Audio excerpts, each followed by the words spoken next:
All right, so today I'm going to be talking about oils, additives, and why I use them, and why I use the ones I do use. Um, a little disclaimer: I don't know everything in the world, and some of my information could be incorrect. I could have, picked up the information incorrectly in some way. Um, I'm just trying to help people understand what they're putting in their vehicles, uh, and I'm just gonna share what I learned. Everybody has different things that they've learned in different ways from different experiences and from different people. What I say, you may not agree with, could be completely incorrect. That's all fine and dandy. I'm just trying to put out what I think is good information into the scene, into the community, on the internet, and hopefully it helps someone out. Just about all of us, or anyone who's into cars, has an older vehicle that we freaking love to hate. All right, and whether it's the feeling that you get when you get in the car, or the fact that you like to put that puppy on the back of your truck, take it to the track and thrash on it. Regardless, we all have our reasons for liking our older cars, and we pour time and effort into maintaining them. So I'm going to be explaining a little bit of why I use what I use up in this video right here today. So, like I said, we're going to be talking about oils, and the oil that I use is more commonly either 10W40 or 20W50. Um, it's between what is the name of that damn oil? Goodness, um, it's between the Shell um, diesel oil, the T6 10W40. I used that for a while until they changed the formula and they actually removed the zinc out of the formula. And then I switched for a little bit. I tried some BMW oil from Liqui Moly. I didn't really like it. Car was kind of noisy. Um, and then I switched to using VR1 racing oil. And the reason I use that oil is because it's got lots of zinc and other chemicals in it and additives, detergents, things like that that help with my motor. Now, you may be asking, Derek, why in the hell would you use such a thick oil? As I partially explained earlier in the video, the relationship between bearing clearance and oil viscosity is a very delicate balance. Tight or loose clearances, call for thicker or thinner oil. Generally, the tighter the bearing clearance, the lower the viscosity the oil that the engine can use, while the wider the clearance is, the thicker the oil. Reducing the clearance in bearings, if you were to build your engine brand new, it restricts the flow and reduces the volume of oil that can get past the bearings. Because of this reduced flow, the localized bearing temperature will increase, and that gets hot. Those metals expand, and as the temperature exceeds the oil's thermal capability, the oil will begin to oxidize and break down, and reduces its overall ability to lubricate. So you run as thin of an oil as possible, so you're not stretching that oil out too far. Um, adding that, adding to that, I apologize. Running a little loose of a bearing setup has often been the preferred option for engine builders for a long time. There's an old saying that loose is fast. It was a common belief back in the day. At the very least, that tactic definitely extends the lives of racing engines still to this day. Um, so imagine the most extreme engine environment in like a top fuel racing situation with so much boost and so much cylinder pressure. Crankshafts and engines entirely barely survive more than a dozen quarter-mile runs that are less than like 4 seconds at a time. The engine components are being subjected to so much flex. Um, Nitro engines and their builders choose to make them, well, nitro engine builders, I apologize again, choose to make their bearing clearances very generous. And they use high viscosity oil in the range of the 70 Ws. Um, and you have to have the clearances to accommodate with the motion and flex of the engines as they're making so much power. Now imagine your older engine and how its clearances have loosened and settled over the years and changed since it left the factory 30 years ago. Um, you want to run looser oil because now your bearings have that little bit of play, and it's not exact as it was when it left the factory. Some builders will rebuild an engine and force tighter bearing clearances with oversized bearings to achieve a horsepower advantage, while others will maintain the factory's target spec and accept a slightly larger clearance to foster some engine durability. Um, Overall, thin oils have lower viscosity. They pour more easily at low temperatures than thicker oils. Excuse me. A low viscosity oil will be squeezed over a greater surface area on the bearing surface or wherever it's squeezing through. And you're not concentrating your load on such a small area. You're spreading it out and actually kind of evening out the load across the film of oil. Um, Today's oils, honestly, are a lot more load bearing. They have a higher capacity of what the oil can handle than older oils. Um, Another advantage to having tighter clearances and running lighter oils is that a lighter oil viscosity frees up drag on the pump. So the thicker the oil, the higher the viscosity of the oil, the more drag you get on the pump, and you might actually lose some horsepower. So you kind of give or take. Are you going to grab more horsepower with some tighter clearances and lighter oil, or are you going to try to keep the engine alive for as long as possible with looser clearances and thicker oil? Thicker oils are obviously better at maintaining film strength and oil pressure at high temperatures and loads than thinner oils. It's another give or take situation. Um, it warms up slower in colder temps, and it adds drag to the oiling system. It's like I said, it's a give or take. Basically, if you're running tight clearances, if your motor's brand new, freshly built, and everything's been plastic gauged by a super dope engine builder, you're gonna want to run some thin oil. If you just picked up your KA out of a junkyard and you're gonna slap some shit on it and fucking boost it and send it to the moon, you want it to last as long as possible. You're gonna run thicker oil just to keep those bearings in check. Yeah. Next on the list is gonna be your zinc content. The zinc contents of an oil offers higher heat resistance, friction resistance, and reduced oxidization. This helps engines last longer and improve their overall capabilities. It creates less drag on things as they're moving around in the engine. For instance, take a camshaft as it moves across its lobes. Um, the lobe moves across the valve, opens it up. That point where the valve spring is riding on that lobe is when you're going to have a high friction area between the lobe and the follower. Um, and then there's also pressure buildup. Like for instance, in my engine, um, oil gets pooled in the back of the head, and that can create oil starvation. So zinc adds an extra layer of protection during those moments where certain parts of the engine could be starving of oil. Motor oil gets squeezed into tight places and it stays there.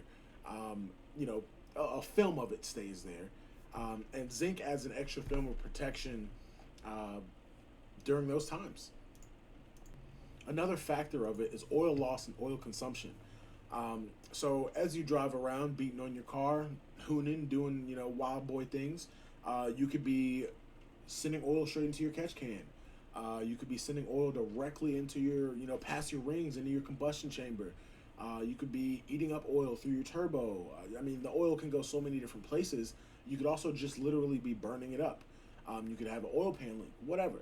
As you lose your oil or as your oil becomes dirtier and dirtier, the oil has been doing its job of leaving a nice thick protective film of zinc compounds on your engine components. So, it won't just fail immediately when you run out of the correct amount of oil. It gives you a bit of a safety net, if you will.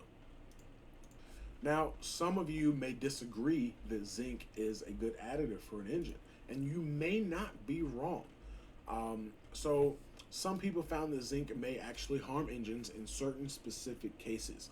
So researchers have looked into different effects of zinc, and they found that small amounts of engine oil that get past your piston rings or past your valves and into your combustion chamber, when zinc burns, it turns into ash and it leaves a really big carbon deposit that's either transferred into the exhaust and can ruin your cat. It gunks up your turbine in the back of your turbo that spools up from your exhaust gases. It gunks up the cathedrals in your combustion chamber. And just, overall, if you have bad rings and you have, just a not well sealed oiling system and it's getting into your combustion chamber or anywhere else where it shouldn't be, zinc can really cause some issues. It can mess some stuff up. But later on, I'll be explaining how I combat that if my engine was to be, poorly sealed oil wise.